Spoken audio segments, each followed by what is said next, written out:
नमस्कार दर्शक बंधु आज हूँ 14 सेप्टेम्बर रविवार। आज रही देश विदेश राज्य 20 गुरुत्वपूर्ण खबर।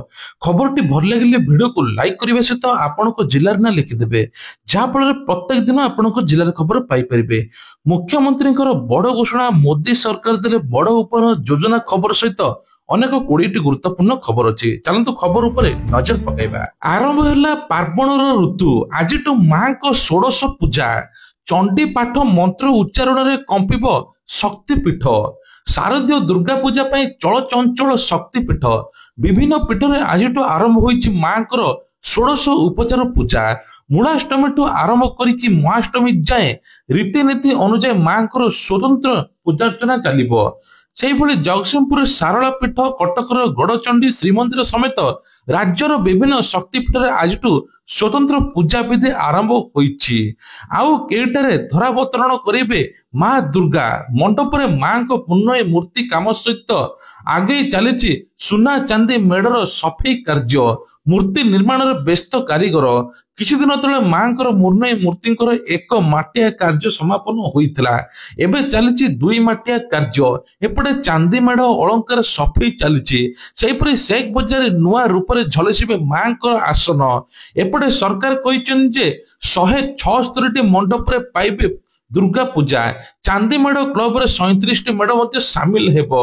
भुवनेश्वर मध्य नुआ एसओपी जारी रही जहाँफल भुवनेश्वर बड़ बड़ मेढ़ मध्य तोरण हेबो।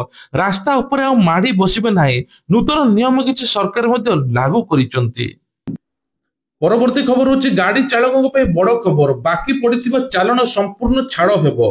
ओडिशा कैबिनेट बुधवार दिन वाणिज्य और परिवहन विभाग एककालीन समाधान ओटीएस योजना पई प्रस्ताव को अनुमोदन करिसंती।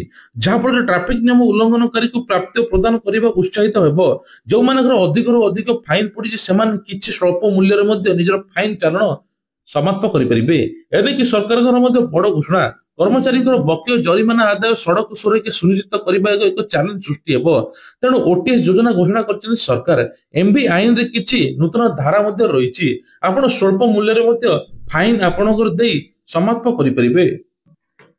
परवर्ती खबर होची आउ चली हेबो नाही, दर दाम बाधुची। दिनकु दिन परिवार आकाश छुआ लगी। साधारण परिवार परिवा किणा पे 10 थर भाबुचे।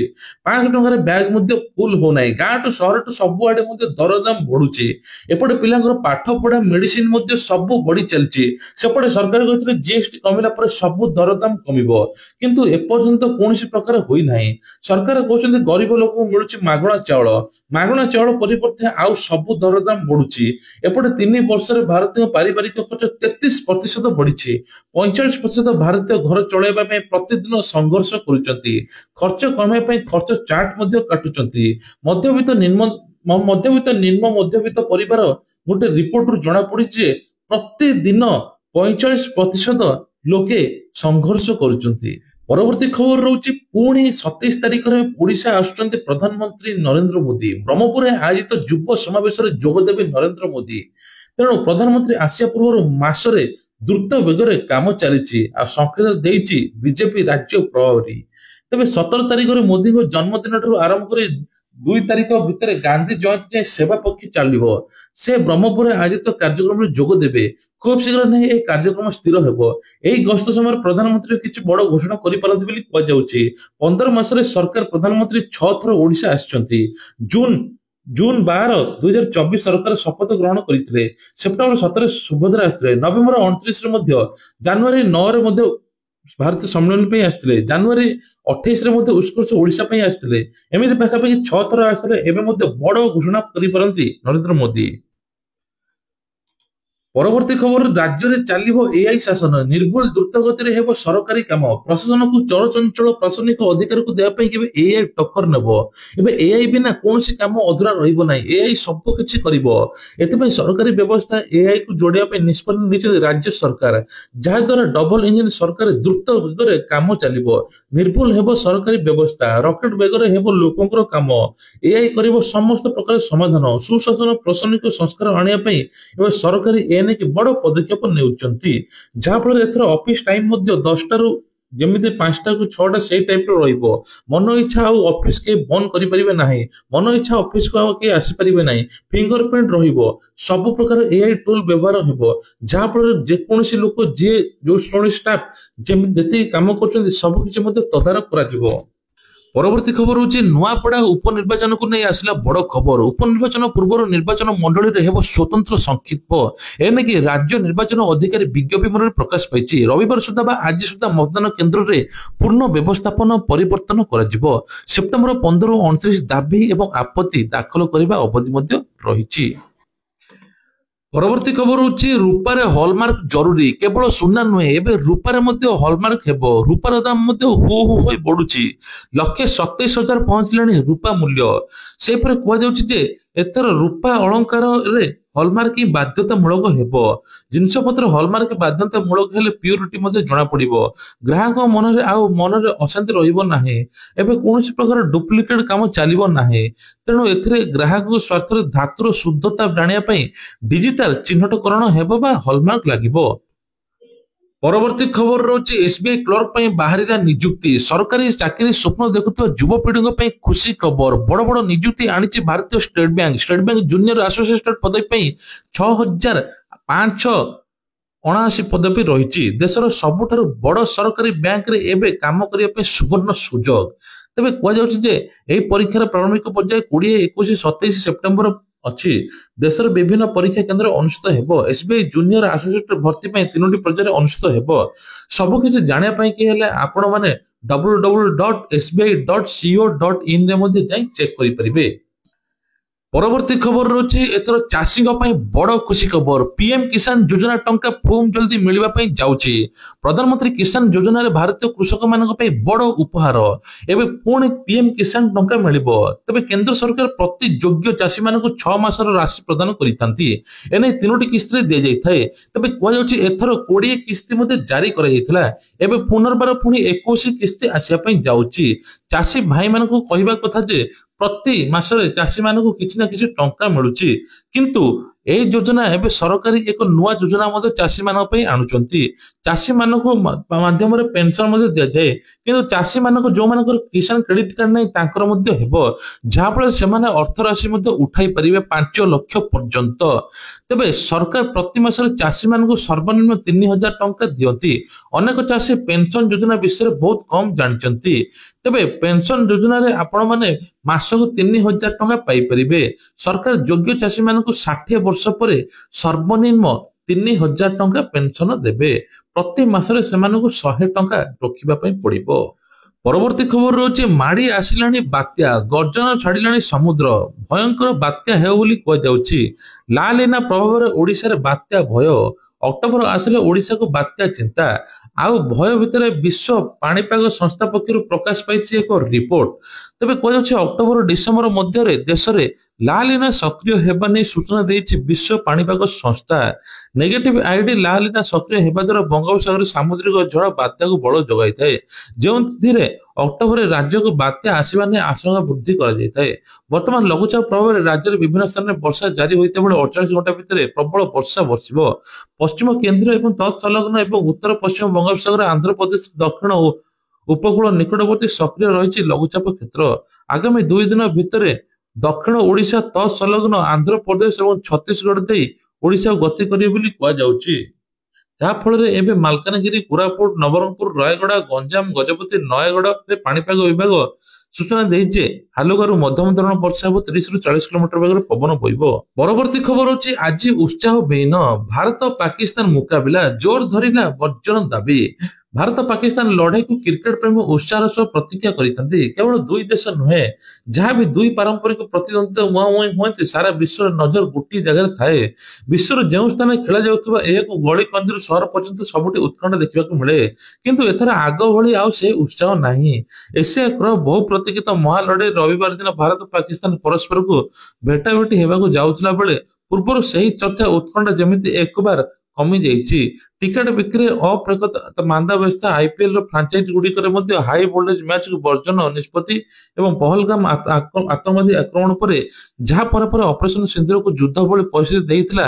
ଏବେ ଭାରତ ପାକିସ୍ତାନ ତ ଅଧା ଲୋକେ ମନା କରୁଛନ୍ତି ମ୍ୟାଚ୍ ଦେଖିବା ପାଇଁ, କାରଣ ଯୋଉ ପାକିସ୍ତାନ ଏସବୁ କାମ କରିଥିଲା ପୁଣି ସେ ପାକିସ୍ତାନ ସହିତ ମ୍ୟାଚ୍ ଖେଳିବା ଗୋଟେ ଅଲଗା ପ୍ରକାର ବୋଲି ଚିନ୍ତା କରୁଛନ୍ତି ଲୋକେମାନେ।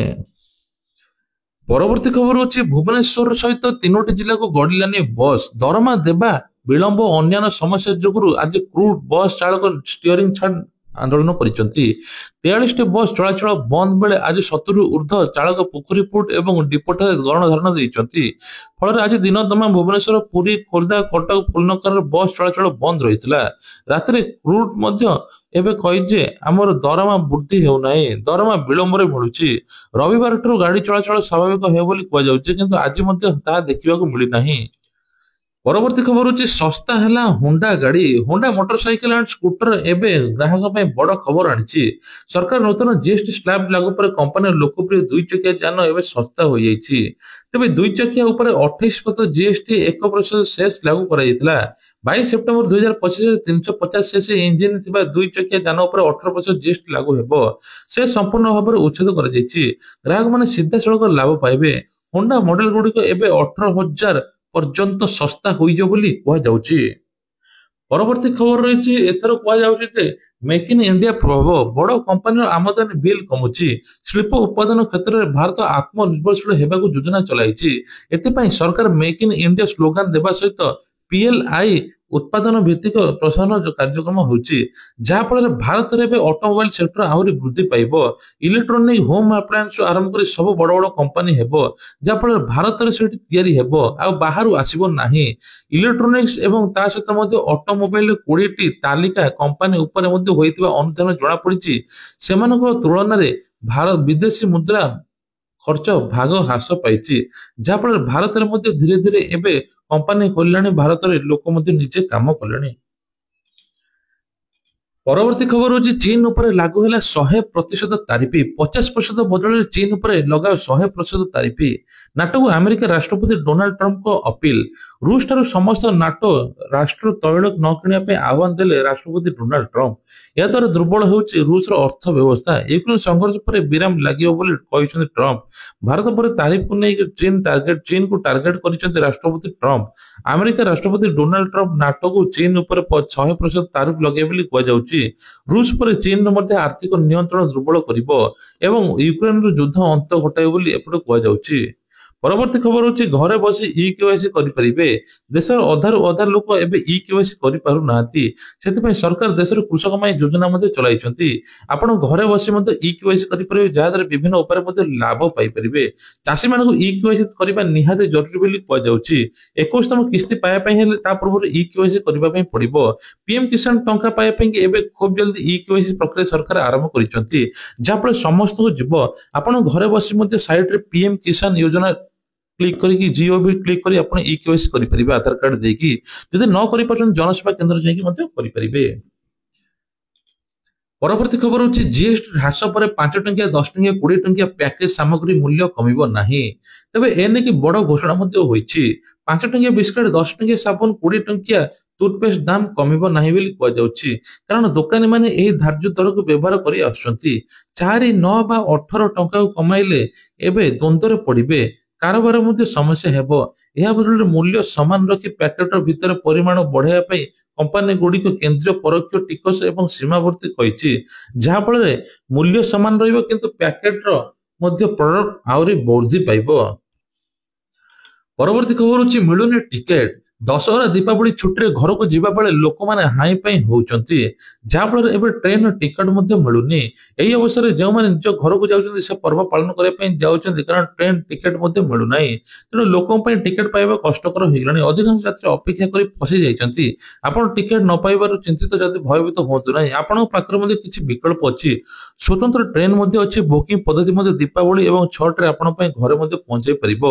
ତେଣୁ କୁହାଯାଉଛି ଯେ ଏହାକୁ ଦୃଷ୍ଟିରେ ରଖି ରେଳବାଇ ପ୍ରତିବର୍ଷ ଦୀପାବଳି ଏବଂ ଛଟ ସମୟରେ ହଜାର ହଜାର ଟ୍ରେନ ମଧ୍ୟ ଚଳାଇଥାନ୍ତି। এই ସହିତ ଯଦି ଆପଣ ସମୟ ଅନୁସାରେ ଅପଡେଟ ଦେଖୁଛନ୍ତି ଟିକେଟ ବୁକ୍ କରୁଛନ୍ତି ତେବେ ଆପଣ ଦୀପାବଳି ଛଟ ପୂଜାରେ ଯାତ୍ରା ଆରମ୍ଭ କରିପାରିବେ। ଯଦି ଆପଣଙ୍କୁ ହଠାତ୍ ଯାତ୍ରା କରିବାକୁ ପଡେ ତେବେ ଆଗୁଆ ଟିକେଟ ମିଳୁନାହିଁ ତେବେ ତତ୍କାଳ ଯୋଜନା ଆପଣଙ୍କ ପାଇଁ ଉପଯୋଗୀ ହୋଇପାରେ। ଏଥିରେ ଆପଣ ମାନେ ମଧ୍ୟ ଗୋଟିଏ ଦିନ ପୂର୍ବରୁ ଟିକେଟ କାଟିପାରିବେ। ପରବର୍ତ୍ତୀ ଖବର ହଉଛି ସୁଭଦ୍ରା ଯୋଜନାକୁ ନେଇକି ବଡ ଅପଡେଟ। ମୋଦି ସରକାର ବି କରିପାରୁଛନ୍ତି ସୁଭଦ୍ରା ଟଙ୍କା ନେଇକି ବଡ ଘୋଷଣା।